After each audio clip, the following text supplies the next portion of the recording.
ایک بار ان کے اسٹوڈنٹ نے بڑا اصرار کیا کہ حضور اپنا چہرہ تو دکھائیے نا، آپ پردے میں بیٹھ کر پڑھاتے ہیں۔ جب انہوں نے چہرے سے پردہ اٹھایا تو ان کی صورت گدھے جیسی تھی۔ استغفر اللہ وبرکاتہ۔ کیسے ناظرین، آپ ٹھیک ہیں؟ ایک بار پھر الحمدللہ ویب سیریز کا ایک نیو ایپیسوڈ لے کر حاضر ہیں۔ آج کا ایپیسوڈ بھی امید ہے کہ پچھلے ہی ایپیسوڈ کی طرح بڑا امیزنگ ہوگا، کیونکہ بات ہوگی قیامت کی نشانیوں کی۔ آج کس نشانی کی بات کرنی ہے، آج آپ کو کیا بتانا ہے؟ ایک لفظ ہوتا ہے ناظرین، مسخ۔ تھوڑا مشکل ضرور ہے، اس کا معنی بھی بتاؤں گا اور یہ بھی بتاؤں گا کہ مسخ ہونے سے کیا مراد ہے اور قیامت کی نشانی سے اس کا کیا تعلق ہے۔ مگر اس سے پہلے مسخ ہونے کے ایک دو واقعات آپ کو سناتا ہوں، اور قرآنی واقعہ پہلے سنتے ہیں، پھر اس کے بعد ایک بزرگوں کے زمانے کا واقعہ بھی سناؤں گا۔ مسخ جو لفظ ہے، اس کا معنی ہے صورت کا بدل جانا، ڈسٹورشن آف دا فیس، چہرے کا بدل جانا۔ اور یہ واقعات پہلے کی امتوں میں، پہلے کے دور میں ہو چکے ہیں، اور آگے ہوں گے یا کیسے ہوں گے وہ بھی ضرور بتاؤں گا۔ یعنی یہ چہرہ کس طرح بدلتا تھا کہ صورتیں، انسانی صورت جو ہے وہ چینج ہو جاتی تھی۔ کوئی بندر یعنی منکی، کوئی کتا بن جاتا تھا، یعنی ڈاگ اسے بنا دیا جاتا۔ اور یہ سب کیسے ہوا، کیوں ہوا اور کیا ہوا؟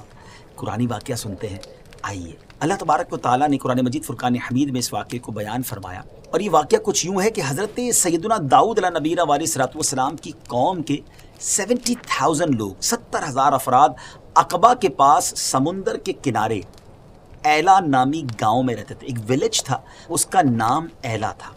اور یہ واقعہ بڑا مشہور ہے، بڑا زبردست قرآنی واقعہ ہے۔ معاملہ یہ ہوا کہ ان لوگوں کی جو تعداد تھی، یہ لوگ بڑے ویل اسٹیبلش تھے، بڑی زبردست لائف تھی۔ وہ فشرز تھے، یعنی وہ مچھلیوں کو پکڑتے تھے، مچھیرے تھے، اور بڑے ویل آف تھے۔ اللہ پاک نے بہت نوازا تھا، بڑی لائف اسموتھ گزر رہی تھی، انجوائے کرتے تھے اپنی لائف کو۔ اب ان لوگوں پر ایک ایگزامینیشن آیا، ایک امتحان آیا کہ سیٹرڈے والے دن، یعنی ہفتے والے دن، انہیں منع کر دیا گیا کہ آپ مچھلیاں نہیں پکڑیں گے۔ اور کمال یہ تھا کہ سیٹرڈے والے دن مچھلیاں جو تھیں، فشز جو تھیں، وہ زیادہ نظر آتی تھیں، وہ زیادہ آسانی سے اسے شکار کر سکتے تھے۔ مگر امتحان تھا، ایگزام تھا، اللہ کا حکم تھا۔ اب کیا ہوا، شیطان نے ان لوگوں کو ایک ہیلا سجھایا، یعنی ایک ایسا راستہ دکھایا کہ ایسا کرو کہ پاٹس بنا لو، چھوٹے چھوٹے جو ہے وہ پاٹس بنا لیے جائیں، حوض بنا لیے جائیں، اور سمندر سے نالیاں نکال لی جائیں۔ سیٹرڈے والے دن وہ مچھلیاں اس نالیوں کے ذریعے ان پاٹس میں، ان حوض میں آ جائیں گی، اس کو تم بند کر دینا، اور سیٹرڈے کے بعد، ہفتے کے بعد ان پاٹس سے، ان حوض سے جو ہے وہ اپنی مچھلیاں نکال لینا۔ ناظرین، یہ شیطان نے ایک راستہ بتایا، مگر یہ رانگ وے تھا۔ بیسیکلی ذرا غور کریں تو یہ بھی تو شکار ہی تھا نا، یعنی سمندر سے مچھلیوں کو پہلے حوض میں قید کر لیا جائے، پاٹس میں قید کر لیا جائے، اور پھر بعد میں اس کو شکار کر لیا جائے۔ تو وہ لوگ لالچ میں آئے، انہوں نے گریڈ اختیار کی، یعنی لالچ اختیار کی، اور یہ کام کرنا شروع کر دیا۔ اب یہ بیسیکلی جب یہ کام ان لوگوں نے کیا تو ان کے درمیان گروہ بن گئے۔ کچھ لوگ کہنے لگے نہیں، یہ اللہ تعالیٰ کی نافرمانی ہے، یہ تو سیٹرڈے والے دن شکار کرنا ہو گیا، جو کہ منع ہے، حرام ہے۔ مگر 12,000 کے قریب لوگ وہ تھے جو شیطان کی اس بات پر گویا انہوں نے یہ عمل شروع کر دیا۔ اور اب جو اللہ والے لوگ تھے، اللہ کی بات کو فالو کرنے والے لوگ تھے، اللہ کے نبی حضرت داؤد علیہ السلام کو فالو کرتے تھے، انہوں نے کہا کہ اب ہمارا آپ کا کوئی تعلق نہیں ہے۔ انہوں نے ان کے ساتھ سوشل بائیکاٹ کیا، اور درمیان میں ایک وال کریٹ کر دی، ایک دیوار کھڑی کر دی، انہیں سیپریٹ کر دیا، بائیفرکیٹ ہو گئے وہ لوگ۔ اب کیا ہوا، حضرت داؤد علیہ السلام آئے، ان کو جب پتہ چلا کہ قوم نے ایسا کام کیا ہے، اللہ تبارک و تعالیٰ کی طرف سے منع تھا سیٹرڈے والے دن شکار کرنا، انہوں نے ہفتے والے دن اس طرح شکار کیا، تو آپ نے اس قوم کی بربادی کے لیے دعا فرما دی۔ اب کیا ہوا ناظرین، ایک دن ایسا آیا کہ دیوار کے اس طرف، اس بڑی وال کے اس طرف جو 12,000 لوگ رہتے تھے، ادھر سے کوئی آواز نہیں آئی۔ تو یہ لوگ حیران ہوئے کہ اس برابر سے کوئی باہر بھی نہیں آیا، کوئی وائس بھی نہیں آ رہی ہے، معاملہ کیا ہے؟ تو جب اس قوم کے کسی فرد نے اس دیوار کو، اس وال کو جب چڑھ کر اس طرف دیکھا، تو وہ دیکھ کر حیران ہو گئے کہ وہاں تو 12,000 لوگ بندر بن چکے ہیں۔ جی ہاں ناظرین، 12,000 لوگ منکی بن چکے تھے، ان کے چہرے مسخ کر دیے گئے تھے، اب وہ بیچ میں جو ڈور تھا اس کو کھولا گیا، اور جب اس ڈور کو کھولا گیا تو وہ لوگ جب ادھر آئے تو حیران ہو گئے کہ جسم انسانوں والا اور چہرہ بندروں والا، اور ایک دوسرے کو پہچان بھی نہیں پا رہے تھے۔ اچھا جو بندر تھے نا وہ اپنے رشتہ داروں کے کپڑوں کے پاس آ کر ان کے پاس آ کر انہیں سونگھتے تھے، آنکھوں سے آنسو بہاتے تھے، مگر رشتہ دار پہچان نہیں پاتے تھے کہ یہ کون ہے۔ 3 دن تک وہ 12,000 افراد بھوکے پیاسے رہے، اور آخرکار یہ تمام 12,000 لوگ دنیا سے چلے گئے، مارے گئے۔ ناظرین یہ عذاب تھا، اللہ تبارک و تعالیٰ کی طرف سے ایک ایسا ایگزام تھا اس قوم کا جس میں باقی لوگ تو سکسیسفل ہو گئے، مگر یہ 12,000 رب کی نافرمانی کرنے کی وجہ سے، حرام روزی کمانے کی وجہ سے بندر بنا دیے گئے۔ ناظرین یہ قرآن میں واقعہ موجود ہے، قرآن میں کہاں موجود ہے؟ آئیے قرآن کی آپ کو وہ آیت اور اس کا ترجمہ سناتے ہیں۔ وَلَقَدْ عَلِمْتُمُ الَّذِينَ اعْتَدَوْا مِنْكُمْ فِي السَّبْتِ فَقُلْنَا لَهُمْ كُونُوا قِرَدَةً خَاسِئِينَ۔ ترجمہ، اور یقیناً تمہیں معلوم ہیں وہ لوگ جنہوں نے تم میں سے ہفتے کے دن میں سرکشی کی، تو ہم نے ان سے کہا کہ دھتکارے ہوئے بندر بن جاؤ۔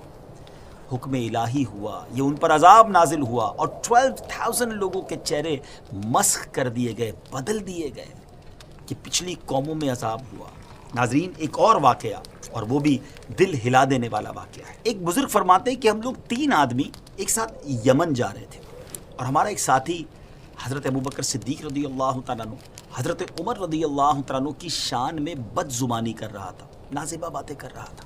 ہم لوگ اس کو بار بار منع کرتے تھے، مگر وہ اپنی اس حرکت سے باز نہیں آتا تھا۔ جب ہم لوگ یمن کے قریب پہنچ گئے تو ہم نے اس کو نماز فجر کے لیے جگایا، تو وہ کہنے لگا کہ میں نے ابھی ابھی خواب میں سرور کائنات علیہ الصلوۃ والسلام کو دیکھا ہے، اور میرے آقا علیہ الصلوۃ والسلام سرحانے تشریف فرما ہوئے، اور مجھے فرمایا کہ اے فاسق، اللہ پاک نے تجھ کو ذلیل و خوار فرما دیا، اور تو اسی منزل میں مسخ ہو جائے گا۔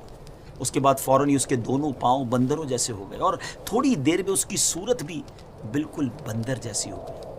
ہم لوگوں نے نماز فجر کے بعد اس کو پکڑ کر اونٹ کے پالان پر بٹھایا، یعنی کیمل کے اوپر اسے بٹھایا، رسیوں سے اسے باندھا، اور وہاں سے روانہ ہوئے۔ غروب آفتاب کے وقت جب ہم ایک جنگل کے قریب سے گزر رہے تھے تو وہاں ایک بندروں کا غول دیکھا، تو اس شخص نے جو بندر بن چکا تھا رسیاں توڑوا کر وہ اس کیمل کے اوپر سے اس نے چھلانگ لگائی، اونٹ کے اوپر سے کودا، اور وہ بندروں کے اس پورے غول کے اندر جا کر شامل ہو گیا۔ ہم لوگ حیران ہو کر تھوڑی دیر تک وہاں ٹھہرے تاکہ ہم یہ دیکھ سکیں کہ بندر اس کو ایکسیپٹ کرتے ہیں کہ نہیں۔ تو ہم نے دیکھا کہ یہ بندروں کے پاس جا کر بیٹھ گیا، ہم لوگوں کی طرف بڑی حسرت کے ساتھ دیکھتا تھا، اور اس کی آنکھوں سے آنسو جاری تھے۔ تھوڑی دیر کے بعد جب سب بندر وہاں سے جانے لگے تو وہ بھی بندروں کے ساتھ چلا گیا۔ استغفر اللہ۔ ناظرین دیکھا آپ نے اللہ والوں کی گستاخی، اللہ والوں کی شان میں بد زبانی، اور بالخصوص صحابہ کرام اور اہل بیت کا جو مرتبہ ہے اسلام میں، ایسی بزرگ ہستیوں کے بارے میں تو ہمیشہ اچھی بات، پیاری بات، کبھی ہماری زبان سے کسی کی بے ادبی نہیں ہونی چاہیے۔ اللہ پاک ہمیشہ ہمیں سب کا با ادب رکھے۔ بہرحال ناظرین یہ واقعات ہمیں بتاتے ہیں کہ ڈسٹورشن آف فیس، یعنی مسخ ہونا، یہ پہلے بھی ہو چکا ہے۔ آپ سوچ رہے ہوں گے کہ پروگرام تو قیامت کی نشانیوں پر ہے۔ آئیے میں یہ تمام باتیں اس لیے آپ کے سامنے بیان کی کہ آپ کو اندازہ ہو کہ یہ مسخ ہونا ہوتا کیا ہے، اور کیا یہ پہلے بھی کبھی ہوا ہے؟ جی ہاں، پہلے بھی ہو چکا ہے، اور قیامت سے پہلے بھی ہوگا، اور یہ احادیث سے ثابت ہے۔ انشاءاللہ ہم آپ کو حدیثیں بھی سنائیں گے، مگر یاد رہے کیونکہ نبی پاک علیہ الصلوۃ والسلام کی ہم امت سے ہیں، تو ایسا نہیں ہوگا کہ سارے ہی لوگوں کے چہرے مسخ ہو جائیں گے، بلکہ کچھ ایسے بد نصیب ہوں گے جن کے قیامت سے پہلے چہرے مسخ ہوں گے۔ وہ کب ہوگا اور کیسے ہوگا آپ کو بتاتے ہیں، مگر ایک اور عبرتناک واقعہ بخاری اور مسلم شریف کی حدیث میں ہے کہ حضرت ابو ہریرہ رضی اللہ تعالیٰ عنہ فرماتے ہیں کہ رسول اللہ صلی اللہ تعالیٰ علیہ وسلم نے فرمایا، جو اپنا سر امام سے پہلے اٹھا لیتا ہے اور اس سے نہیں ڈرتا، تو اللہ اس کے سر کو گدھے کی طرح کر دے۔ استغفر اللہ ربی من کل ذنب واتوب الیہ۔ ہم بظاہر تو اس کو بہت چھوٹا سا معاملہ سمجھتے ہیں، لوگ نمازیں پڑھ رہے ہوتے ہیں اور ہم دیکھتے بھی ہیں کہ وہ امام سے پہلے چل رہے ہوتے ہیں، امام سے پہلے رکوع سے سر اٹھا لیتے ہیں، امام سے پہلے ہی سجدے سے سر اٹھا لیتے ہیں، مگر یاد رہے ہماری شریعت میں یہ بڑا جرم ہے، یہ بڑی مسٹیک ہے، ایسا بالکل نہیں کرنا چاہیے، کیونکہ اس پر صورت بگڑ جانے یعنی مسخ ہو جانے کی گویا وعید موجود ہے، پنشمنٹ ہو سکتی ہے۔ اگر آج اللہ عز و جل کا ہم پر یہ عذاب نازل نہ بھی ہو تو یہ نبی پاک علیہ الصلوۃ والسلام کی رحمت کا صدقہ ہے. مگر بعض نادان ہو سکتا ہے اس وقت بھی ہمیں سن کر سوچ رہے ہو کہ یار ایسا کیسے ہو سکتا ہے, اتنی سی غلطی پر کیا اتنی بڑی سزا مل سکتی ہے. دیکھیں حدیث پاک ہے اور ہمیں اس پر ہمیشہ عمل کرنا ہے, ڈرنا ہے ان چیزوں سے کہ نہیں ہمیں یہ کام نہیں کرنا, جو اللہ رسول نے فرمایا اس پر عمل کرنا ہے. اسی حدیث پاک کی شرح میں حضرت علامہ ملا علی قاری رحمۃ اللہ تعالی ایک عجیب واقعہ بیان فرماتے ہیں کہ ایک محدث دمشق سیریا میں ایک مشہور شیخ تھے, حدیث سیکھنے گئے اور وہ شیخ پردے میں رہ کر انہیں حدیث پڑھاتے تھے. حالانکہ وہ مرد تھے, مرد تو پردہ نہیں کرتے نا. تو ایک بار ان کے اسٹوڈنٹ نے بڑا اصرار کیا کہ حضور اپنا چہرہ تو دکھائیے نا, آپ پردے میں بیٹھ کر پڑھاتے ہیں. جب انہوں نے چہرے سے پردہ اٹھایا تو ان کی صورت گدھے جیسی تھی. استغفر اللہ. فرمایا کہ میں اس حدیث کے بارے میں اس کو عقل میری مانتی نہیں تھی, میں اس حدیث کو حقیقت نہیں سمجھتا تھا, اور آزمائش کے طور پر میں امام سے آگے سر اٹھانے لگا, امام سے پہلے سر اٹھانے لگا, اور میں اس مصیبت میں گرفتار ہو گیا. ناظرین یہ واقعات ہو سکتے ہیں, ہمیں ڈرنا چاہیے. اللہ کے عذاب یا اللہ تبارک و تعالیٰ کی طرف سے جو پنشمنٹ ہے نا, اس کو مذاق نہیں سمجھنا چاہیے اور اس کو ایگزام نہیں کرنا چاہیے. یہ پہلی قوموں کے انداز تھے جو انبیاء کرام علیہ الصلوۃ والسلام کو کہا کرتے تھے. آپ قرآن پڑھیں تو صحیح, وہ کہتے تھے اگر تم سچے ہو تو ہم پر عذاب لے آؤ. یہ تو کفار کا طریقہ رہا, اور پھر پنشمنٹ آئی, پھر عذاب آئے ان پر. تو یہ کبھی بھی نہ کہیں یا کبھی بھی نہ سوچیں کہ بھائی عذاب آنا ہوگا تو دیکھیں گے. استغفر اللہ, ہماری تو حیثیت ہی نہیں ہے. ہمیں ہمیشہ اللہ کے عذاب سے پناہ مانگنی چاہیے اور اللہ سے اس کی رحمت کا ہی سوال کرنا چاہیے. تو اب آئیے نبی پاک علیہ الصلوۃ والسلام کی میں 2 حدیثیں آپ کو سناتا ہوں جس سے آپ کو اندازہ ہوگا قیامت سے پہلے بھی یہ منظر آئے گا. حدیث پاک میں نبی پاک علیہ الصلوۃ والسلام نے فرمایا کہ قیامت سے پہلے میری امت کے آخری زمانے میں زمین کا دھنسنا, شکلوں کا بدلنا اور پتھروں کا برسنا ہوگا. اللہ اکبر. یعنی زمین گویا دھس جائے گی, پتھر برسیں گے اور چہرے مسخ ہو جائیں گے. نبی پاک علیہ الصلوۃ والسلام کی ایک اور حدیث پاک ہے. پیارے آقا علیہ الصلوۃ والسلام نے فرمایا اے انس, لوگ مختلف شہر آباد کریں گے, ان میں سے ایک شہر ہے جسے بصرہ کہا جائے گا. تو اگر تم وہاں سے گزرو تو اس میں جاؤ, وہاں کی کھاری زمین سے اور وہاں کے مقام کلا سے اور وہاں کے باغات, بازار اور وہاں کے امیروں کے دروازوں سے بچنا, کیونکہ وہاں زمین دھنسنا, پتھر برسنا اور زلزلے ہوں. اور ایک قوم رات کو سوئے گی اور صبح اٹھے گی تو بندر اور سور بن جائے گی. ناظرین علماء فرماتے ہیں کہ بصرہ میں اب تک یہ نشانی کی ظہور نہیں ہوا ہے, یہ نشانی ظہور پذیر نہیں ہوئی ہے, یعنی ابھی تک یہ نشانی ہونا باقی ہے. ہم اللہ پاک سے دعا کرتے ہیں کہ اللہ پاک ہم پر اپنا خاص رحم فرمائے اور ہمیں ان عذابوں سے محفوظ فرمائے. اس کے ساتھ ہی ناظرین اب یہ بھی نیت کرنی ہے کہ ایسے بے ادبی والے معاملات سے شریعت کے جو احکام ہیں اس کو ڈس اوبے نہیں کرنا, اس پر عمل کرتے چلے جانا ہے. اللہ کریم ہم سب کو قیامت کے دن اپنی بارگاہ میں پیش ہونے سے پہلے اپنے مقبول بندوں میں شامل فرما لیں. اور قیامت کے دن جو قرآن میں آیا کہ کچھ چہرے چمکتے ہوں گے اور کچھ چہرے سیاہ ہوں گے, رب کریم زندگی ایسی گزارنا نصیب فرمائے اور ہم سے راضی بھی ہو جائے کہ قیامت کے دن ہم سب کے چہرے چمکتے ہوں اور خوشی خوشی جنت کی طرف جانے کا ہمیں انعام مل جائے. انشاءاللہ اگلی ایپیسوڈ میں ایک اور قیامت کی نشانی لے کر حاضر ہوں گے. اس ویب سیریز کو دیکھیے بھی اور آگے شیئر بھی کیجیے. دعوت اسلامی کے یوٹیوب چینل کو سبسکرائب بھی کیجیے اور ہماری اس ویڈیو کو شیئر بھی کرتے رہیے. السلام علیکم ورحمۃ اللہ وبرکاتہ.